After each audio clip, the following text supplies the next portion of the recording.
నిన్న సుమారు గంటన్నర పాటు మా పెద్దోడు చేసిన లెక్కలను కరెక్ట్ చేశాను. ఇలాంటి సందర్భాలే వాడు ఎలా నేర్చుకుంటున్నాడు, ఎక్కడ స్ట్రాంగ్గా ఉన్నాడు, ఎక్కడ కన్ఫ్యూజ్ అవుతున్నాడు అన్నది నాకు తెలియజేస్తాయి. ఇవి స్కూల్ టెక్స్ట్ బుక్స్లో ఉన్న లెక్కలు కావు. క్లాస్లో జరిగేవి ఎలాగూ నేర్చుకుంటాడు. ఇవి ఎక్స్ట్రా బుక్స్.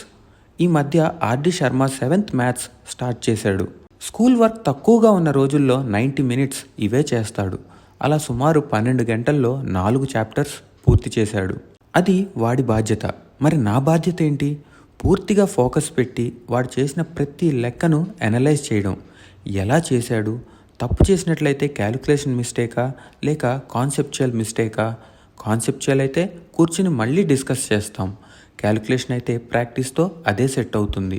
ఒకవేళ కరెక్ట్ చేసినట్లయితే ఎలా చేశాడు అనేది చూస్తాను. స్టెప్స్ స్కిప్ చేస్తే కాన్సెప్ట్ స్ట్రాంగ్గా ఉంది, హీ స్పీకింగ్ అప్ స్పీడ్ అని నాకు అర్థమవుతుంది. ఒకవేళ వాడు చేసిన మెథడ్ కాకుండా ఇంకా బెటర్గా చేయొచ్చు అనిపిస్తే డిస్కస్ అని మార్క్ చేస్తాను.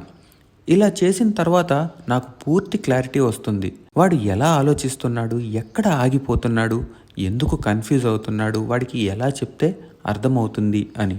సింపుల్ అండి. మొదటి నుండి మా పాలసీ ఒకటే. మన పిల్లల్ని మనం తప్ప ఇంకెవ్వరూ అర్థం చేసుకోలేరు, చేసుకోవాలి అని కూడా మనం ఎక్స్పెక్ట్ చేయకూడదు అని.